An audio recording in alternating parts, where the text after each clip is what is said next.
현대 크리스찬들은 점잖게 예수를 믿고 싶어 합니다. 힘들 때 위로받고, 내가 어려울 때 도움을 받고, 그리고 내가 고독할 때 함께 교제할 수 있는 그런 좀 점잖은 예수를 믿고 싶어 합니다. 그런데 그만큼 내가 위로받고 싶은 만큼 내가 다른 사람을 위로하는 데는 소극적입니다. 내가 어려울 때 기도를 받아 기도를 통하여 응답받는 그건 바라지만 내가 남의 문제를 놓고 내 문제인처럼 기도하는 건 싫어합니다. 나 혼자 예배드리고 나 혼자 구하고 나 혼자 위로받고 아무런 간섭받지 않고 예배만 출석하는 그런 점잖은 신앙생활을 되게 원합니다. 목사님, 나는 그냥 교회 나와 예배드리고 나 구원받고 하나님의 자녀가 되고 내가 할 수 있는 대로 의무를 감당하면 그것은 내 안 끝났다고 생각을 합니다. 그러니 목사님 제발 좀 나를 좀 놔두십시오. 이렇게 저에게 말씀은 안 하시지만 여러분 눈을 보면 그렇게 저에게 부탁하는 분이 참 많아요. 그런데 성도 여러분, 우리는 명확하게 이해해야 될 부분이 있습니다. 예수님 우리를 부르시고 우리를 구원하여 주셨을 때 구원만 있는 게 아니에요. 구원 옆에, 구원 뒤에 사명이 따라옵니다. 베드로를 주님 부르십니다. 그리고 그를 구원해 주십니다. 그리고 이렇게 말씀하십니다. 이제부터 너는 사람을 낚는 어부가 되리라. 구원과 사명은 뗄래야 뗄 수가 없어요. 구원받은 성도들이 반드시 해야 될 사명이 있다면 영혼을 구원하는 사역자의 사명을 갖는 겁니다. 우리는 그 뒷부분은 생각을 안 해요. 구원받고 위로받고 은혜받고 복을 받고 이것으로 끝나기를 원합니다. 그건 반쪽짜리 신앙에 불과합니다. 오늘 여기 계신 여러분들 모두에게 나가 전도하십시오. 그러면 아이고 기다렸다는 듯이 반갑습니다. 하겠습니다. 라고 감격에 겨워 나가실 분이 거의 없을 겁니다. 다 부담스러워합니다. 하나님이 사명을 주셨을 때, 부르셨을 때 구약성경의 모든 인물들도 마찬가지예요. 모세가 하나님 부르셨을 때 눈물콩을 흘리면서 주님 이제 왜 부르셨습니까? 왜 이제 부르셨습니까? 라고 부름에 응답하지 않았어요. 이리 빼고 저리 빼고 난 안 됩니다. 난 못합니다. 난 부족합니다. 그렇게 빼고 하나님이 혼을 내고 나서야 모세가 붙잡혀 주의 일을 감당합니다. 예레미야도 마찬가지예요. 주님 부르십니다. 예레미야 말합니다. 난 아이입니다. 난 못합니다. 성경의 모든 인물들 우리들처럼 우리가 다를 바 없이 주의 사명을 주셨을 때 하나같이 다 부인합니다. 난 할 수가 없으면 못합니다. 부인합니다.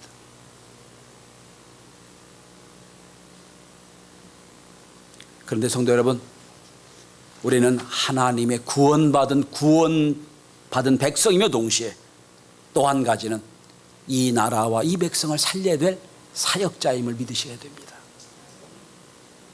구원받은 끝나는 게 아니라 구원받았으면 당연히 내 이웃과 내 형제를 구원해야 될 책임이 우리에게 있는 거예요. 오늘 본문은 하나님의 에스겔을 부르십니다. 주인공이 에스겔이에요.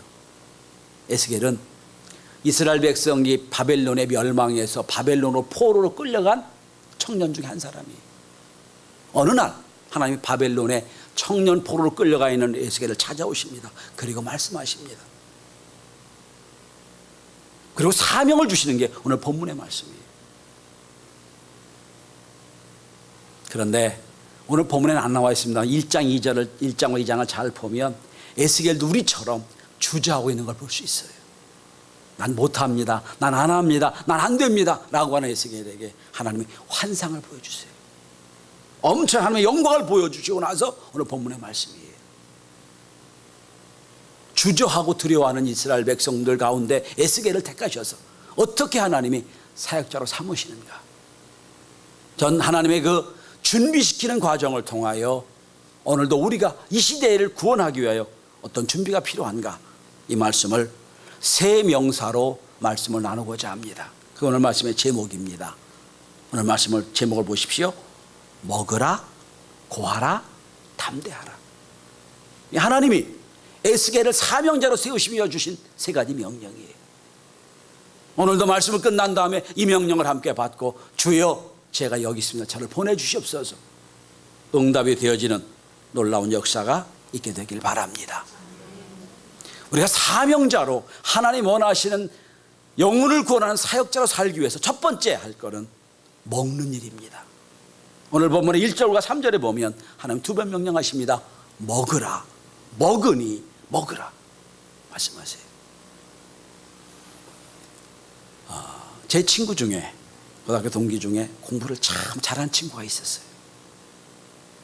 지금 이제 명지대 경영학과 교수로 일하는 친구인데 이 친구는 머리가 비상해요. 그래서 우리 옛날에 고등학교 공부할 때 사전, 좀 작은 사전을 딱 피고 사전을 다 외워버려요. 그럼 사전을 종이를 딱 찢어요. 먹어버려요. 그걸. 내 거 됐다는 거예요. 그래서 그런지, 먹어서 그런지 어쨌든 영어는 잘해요. 무식한 방법이죠. 그런데 먹었다, 내 거 됐다는 거예요. 내 거 됐다는 거. 자, 오늘 하나님이 에스겔에게 먼저 하신 말씀이 뭡니까?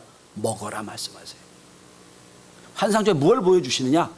두루마리를 보여주세요. 두루마리가 뭔지 아시죠? 자, 옛날 이 시대는 종이가 없던 시대예요. 하나님 말씀이 종이로 쓰여지잖아요. 지금 우리 성경책에 종이가 없던 시대. 옛날 사람 어떻게 종이 대신 썼습니까? 양가죽을 벗겨서 얇게 만들고 그거를 말려가지고 그 양가죽에다 글을 썼어요. 오늘 본문의 2장을 보면 이 양가죽은 앞뒤로 글이 빽빽하게 써있다고 얘기하고 있어요. 어느 성경에 보니까 어느 부분에 보니까 이 양가죽이 길이가 어느 5m, 6m 이상 된 것도 있다고 그래요. 그 양가죽에 글을 써가지고 쫙 말아서 갖고 다니는 거예요. 얼마나 크겠어요. 그래서 여러분 왜 성경 그림 같은 거 보면 양가죽에 이게 두루마리 같은 게 있는 게 있잖아요. 그런 거예요. 환상적으로 좀 나타나십니다. 에스겔아 먹어라. 어떻게 두루마리를 먹겠어요? 그것도 조그만 것도 큰 두루마리를 어떻게 먹겠어요? 몇몇 짜리 두루마리를 어떻게 먹겠어요? 이 말씀 무슨 얘기입니까? 하나님 말씀을 먹으라는 뜻이에요. 그 두루마리에 하나님 말씀이 적혀 있으니까 아마 십계명 아니면 아마 모세 오경이 적혀 있었겠지요. 구약 시대니까 그 말씀을 먹어라 말씀하세요. 오늘 인자는 에스겔을 부르는 칭호입니다. 인자야 먹으라. 그래서 입을 벌려 그 말씀을 먹었다고 그랬어요. 성경은 여러분 조금 무식한 듯하지만 구체적으로 표현하고 있습니다. 3절 한번 보세요. 이 두루마리를 내 배에 넣으며 내 창자에 채우라. 구체적으로 말씀하십니다. 먹어서 완전히 내 것을 만들어라는 뜻이에요. 그래 먹었더니 입에 꿀송이처럼 달았더라고 기록하고 있어요. 하나님 말씀이 달았다는 거예요. 요한계시록에 보면 반모섬에 귀양가 있던 요한, 사도 요한에게도 하나님 말씀하십니다. 요한계시록 10장 9절입니다.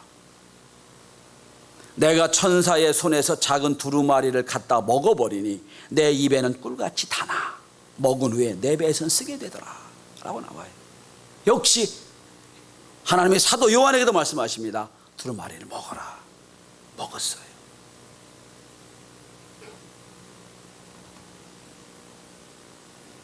식탁에 아무리 맛진 음식이 차려져 있어도요, 먹기 전까지 내 음식이 아니에요. 먹어야 내게 됩니다. 수많은 참 멋지고 훌륭한 글이 쫙 책에 있어도요, 그 책을 읽기 전까지 내 것이 아니에요. 하나님의 말씀이 여기 써져 있습니다. 이 말씀이 생명의 말씀이라 할지라도 내 것으로 만들기 전까지는 내 것이 될 수가 없어요. 하나님 말씀하십니다. 사역을 나가기 전에, 영혼을 구원하기 전에 먼저 해야 될 일이 있다. 말씀을 먹는 일이라는 거예요. 오늘도 지금 우리는 말씀을 먹고 있어요. 어떻게 먹습니까? 들음이 먹는 거예요. 말씀을 듣고 아멘 내 것으로 먹으면 말씀을 먹는 거예요. 하나님의 말씀은 두 종류가 있습니다. 언제 어디서나 객관적인 진리, 이걸 로고스라고 말합니다. 지구가 돈되든지 날마다 동쪽에서 해가 뜬다든지 이건 로고스예요. 변함없는 진리예요.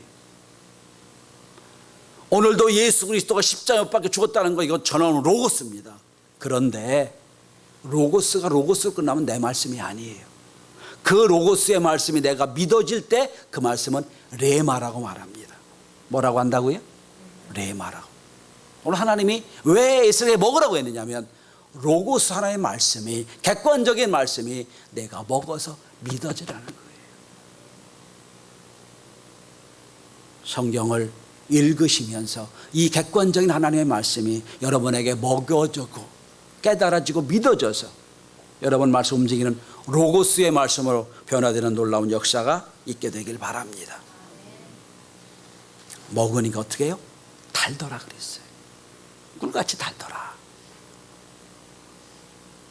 자, 복음 전하기에 먼저 해야 될 부분은 말씀의 확신과 말씀의 은혜와 말씀의 맛을 알아야 돼요. 말씀의 맛을 모르고 말씀의 생명이 없이 나가 전할 수가 없어요.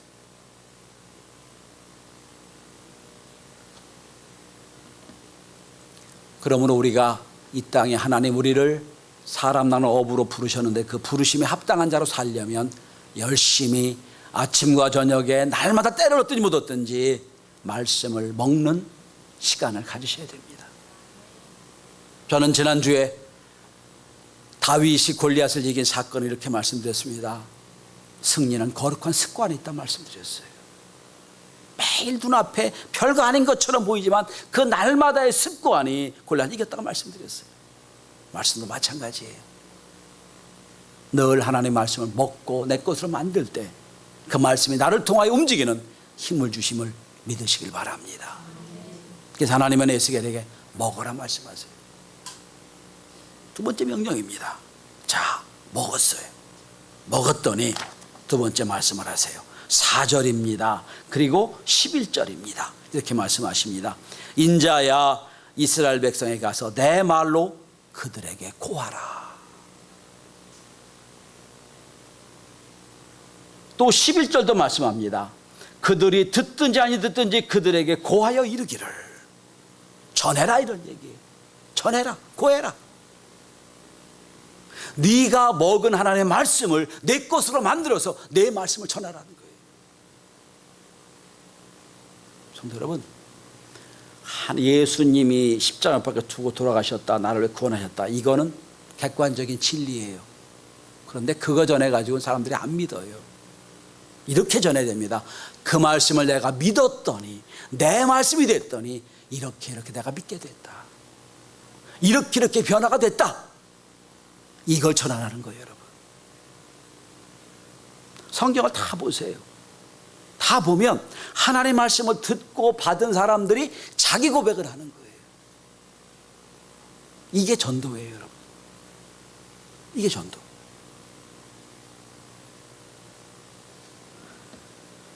인생을, 사람들을 심리 상태로 분석하면 세 종류의 인간이 있다고 그럽니다. 첫 번째 인간의 종류는 유아 독존형 인간이에요. 나홀로족입니다.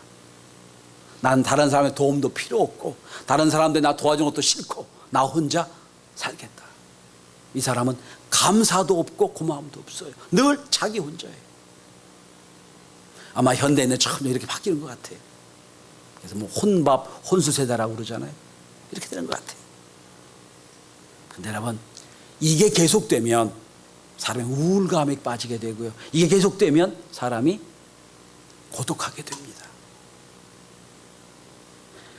여러분, 유아독존의 인간은 실수하는 게 하나 있어요. 왜냐? 그가 자기 혼자 사는 건 세상이 아니에요. 여러분, 세상이 자기 혼자 살 수 있나요? 다 네트워크로 돼 있잖아요. 오늘 그가 그렇게 생각하기까지, 그렇게까지 잘하기까지 많은 사람이 그에게 은혜 줬다는 걸 모르는 거예요. 지금 어떤 유아교육 책에 보니까 이런 얘기를 썼더라고요. 사람이 제일 사랑을 많이 받을 때가 언제냐? 0세부터 4세까지래요. 인간이 받을 사랑을 70% 거의 다 받는데, 무슨 뜻인가 읽어봤더니 이런 얘기예요.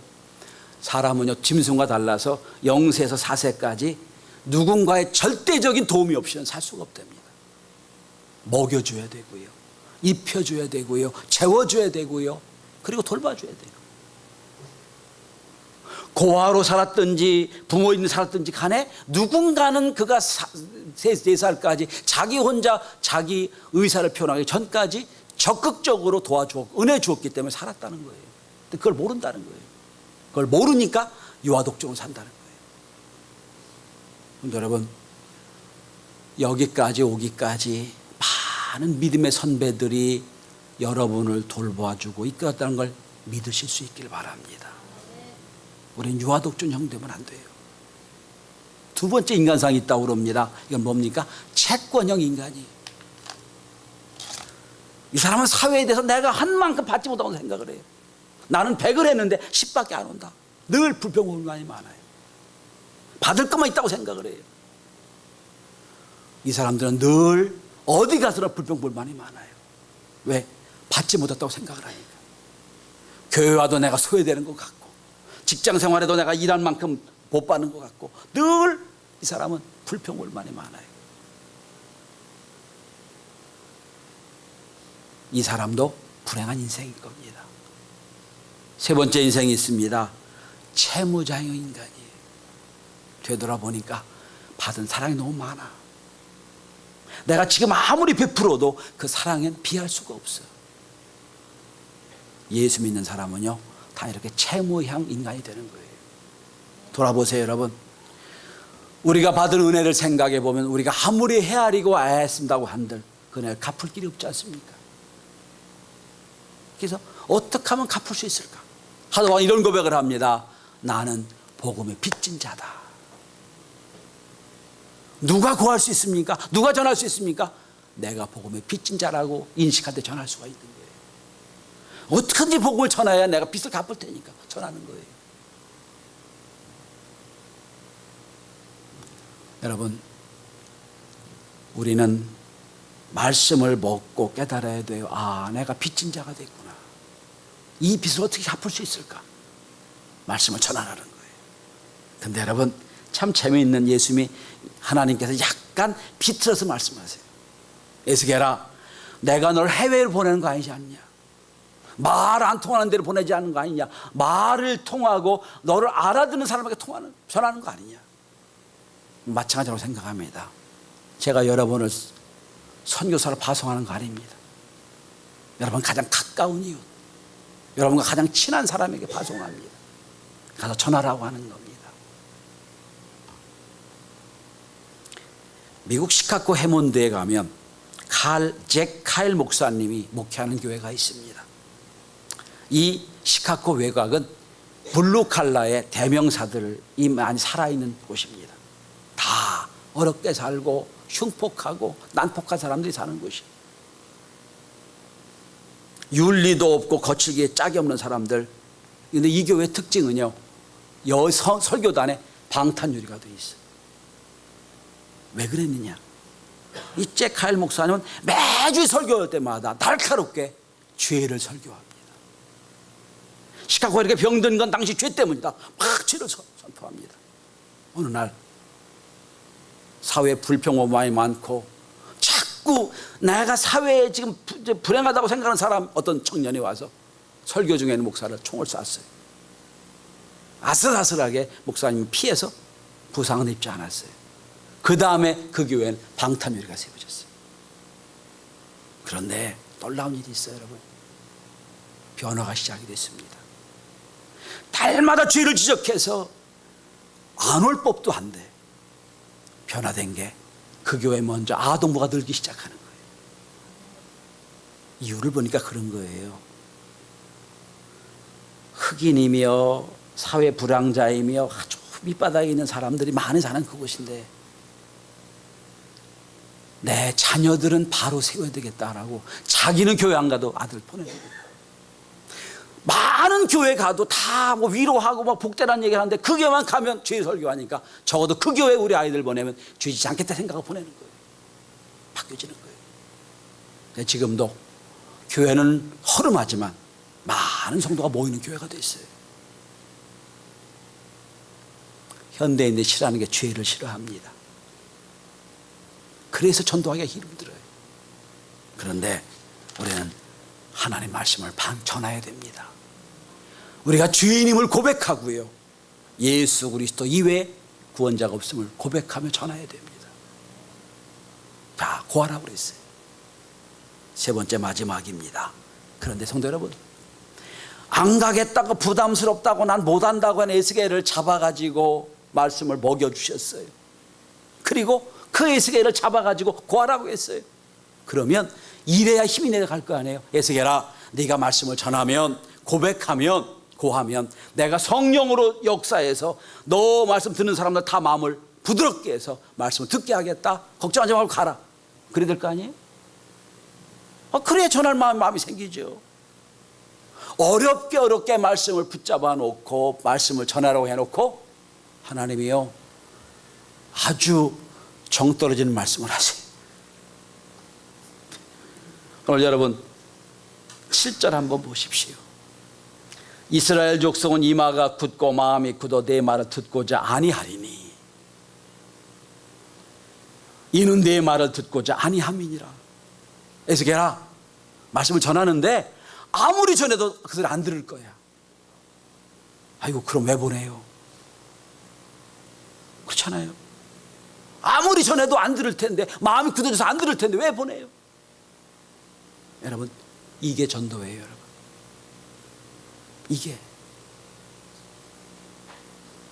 자, 이스라엘 백성은 마음이 완악해진 백성들이에요. 그래서 하나님이 죄에 대한 대가로 바벨론에게 멸망시켰잖아요. 바벨론으로 끌려갔어요. 근데 거기서도 회개가 없는 거예요. 왜 우리 그렇게 위대한 성전이 멸망했고 우리 이스라엘 멸망했는가? 회개가 없어요. 거기서도. 그리고 이상한 선지자들이 와가지고 야, 걱정하지 말아라, 하나님 우리 지켜주니까 1, 2년 사이에 돌아가게 될 거다, 자꾸 이상한 얘기를 해요. 회개가 없어요. 거기다 대고 에스겔에게 하나님 뭐라고 명령하십니까? 아십니까? 에스겔아, 가서 얘기하라. 무슨 말씀을 해요? 1년, 2년에 들어가는 게 아니라 앞으로 70년 동안 바벨론의 포로 생활해야 될 거다. 그 말을 전하면 누가 좋아하겠어요, 여러분? 아무도 안 좋아하지. 내가 지금 40에 떨려왔는데 70이면 100살 넘어서 살으란 말이야. 나 죽을 텐데. 그 고향도 못 가고 죽을 텐데. 아무도 좋아하지 않아. 근데 전하라는 말씀이에요. 똑같아요, 여러분.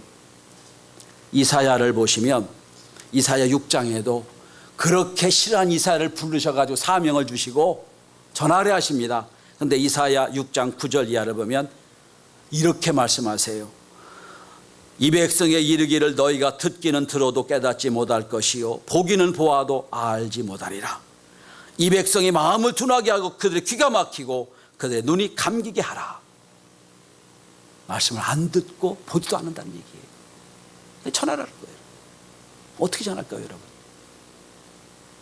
강의를 오래 하고 설교를 오래 하다 보니까 잘하는 팁이 하나 있어요. 뭐냐면 조는 사람 보고 설교하면 나도 졸아요. 그러면 은혜가 하나도 안 돼요. 잘 듣는 사람 눈 보고 전하면 돼요. 그럼 나도 막 힘이 나요. 그래서 학교에서 강의할 때도 공부 잘하는 애들 요소요소에 배치해놔요. 걔만 보고 얘기해요. 여러분 생각해 보세요. 아무리 말씀을 전해도 완악해져가지고 안 듣는 백성들이 어떻게 말씀 전할 수 있을까요? 그때 하나님 방법이 하나 있어요. 담대하게 하시는 겁니다. 여러분 본문을 다시 한번 보십시오. 8절과 9절에 보면 이렇게 말씀하세요. 보라, 내가 그들의 얼굴을 마주보도록 내 얼굴을 굳게 하였고 그들의 이마를 마주보도록 내 이마를 굳게 하였으며 내 이마를 화석보다 굳은 금강석같이 하였으니. 금강석이 뭡니까? 철로 내 얼굴을 쌓아주겠다는 거예요. 한마디로 뭡니까? 철갑을 얼굴에 쌓아주겠다는 거예요. 그리고 쭉 내려가 보세요, 여러분. 9절입니다. 두려워하지 말며 무서워하지 말라. 여러분, 담대한 말씀을 전할 수 있어요. 혹시 여러분, 이제 여러분 가까운 사람 만나서 예수를 얘기하면 이렇게 말할 겁니다. 다 좋은데 그 얘기는 빼. 그렇게 말할 거예요. 너나 믿어. 또 이렇게 말할 수도 있어요. 너 천국 가봤어? 나한테 그런 얘기 하지 마. 할 수도 있어요. 우리가 아무리 진심을 전해도요, 돌아오는 건 비아냥거리는 거예요. 혹시 보수 꼴통이라고 얘기할지도 모르겠지요. 돌아올 거예요. 완악하니까. 너 대고 그러지 마십시오. 또 얼굴 대고. 그래, 목사님이 너한테 완악하다고 그랬어. 이해해. 이러지 마십시오. 우리끼리 아는 거니까. 말씀 안 들어요. 우리는 담대해야 됩니다. 담대하게 하세요. 그래서 여러분, 예수님이 하늘로 승천하시기 전에 제자들 모아놓고 마지막 말씀을 하십니다. 너희는 온 천하에 복음을 전하라. 담대하라. 내가 세상을 이기었노라. 담대하라 말씀하세요. 듣든지 아니 듣든지 담대하게 전해야 돼요. 저는 여러분들에게 복음 전하고 전도하게 될 때 성령의 역사에서 막 한마디 말씀만 전해도 막 감동이 돼가지고 다 교회 가겠습니다. 이렇게 되라고 말씀드릴 수가 없어요. 현대인은 죄란 말도 싫어하고요. 교회란 말도 싫어하고요. 그리고 왜 이렇게 교회에 대한 비난한 정보를 많이 갖고 있는지 그저 무슨 나쁜 얘기만 다 하고 있어요. 그러나 그럼에도 불구하고 우리는 전해야 됩니다. 소돔과 고모라가 하나님의 심판이 떨어지기 직전까지, 멸망을 앞두고 있을 때까지, 그 성이 멸망하는 그 아침까지도 그 소돔 성에 어떤 할아버지 한 분이 살았다고 그래요. 근데 할아버지는 매일 아침마다 소돔과 고모라에서 다니는 많은 사람들 앞에서 하나님을 믿으라, 주인들아 선포했다고 그래요. 아무도 귀를 기울이질 않아요. 어떤 청년 하나가 너무 안타까워 물었다면, 할아버지 아무도 안 들어요. 왜 그러세요? 그러지 마세요. 듣지 않은 얘기를 왜 하십니까? 그랬다는 거예요. 그랬더니 이 할아버지가 이렇게 말했다고 그럽니다. 나는 그들이 나를 변화시키지 않도록 계속 전하고 있어. 내가 가만히 있으면 소돔과 고모라에 점점 그 문화에 빠져서 그 속에 허전될 수밖에 없으니 나는 나를 지키기 위해서라도 복음 전해야 됩니다.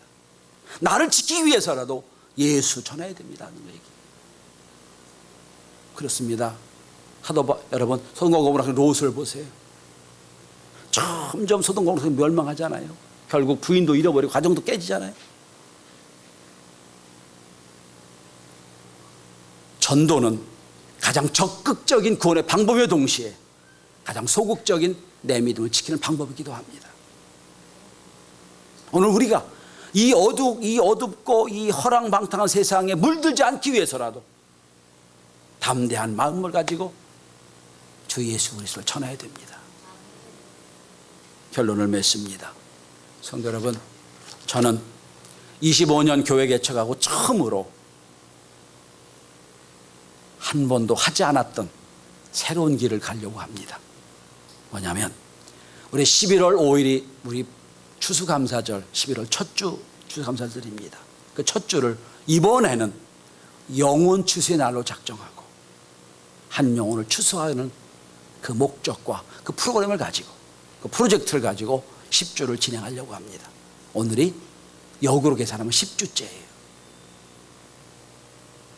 그래서 이제 10주, 9주, 8주 내려갈수록 다음 주 여러분 열심히 기도하시고 한 영혼을 붙잡고 그 영혼을 놓고 기도하기 시작할 겁니다. 그리고 앞으로 여러분 10주 동안 교회와 여러분이 50대 50으로 선물을 준비해서 여러분 찾아갈 때마다 4번 선물을 전하고 기도하고 만나게 할 겁니다.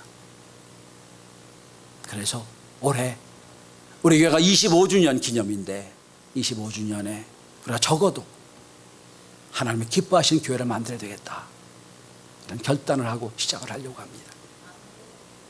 저는 한 번도 구호도 한 적이 없고요. 그저 여러분 우리가 전도 얘기 하나도 안 해도 지난주까지 20명이 등록이 됐어요. 그러나 그렇게 가서는 안 되겠다. 다시 한번 우리가 여기 계신 여러분들 한 명 한 명이 한 영혼을 구원하며 우리 교회가 진정으로 이 지역사회 살아있는 교회가 될 것이다 믿습니다. 여러분 열심히 하나님의 말씀을 먹어서 여러분 것을 만드십시오. 그리고 그 말씀의 힘과 은혜를 받아 여러분 가장 가까운 이웃에게 전하십시오. 그러나 담대한 마음을 가지고 전하셔야 됩니다. 그럴 때 하나님이 여러분을 도우셔서 하나님이 기뻐하신 일을 감당하는 여러분에게 은혜와 축복을 허락하시게 될 겁니다. 이 놀라운 역사가 있게 되길 주의 이름으로 축원합니다.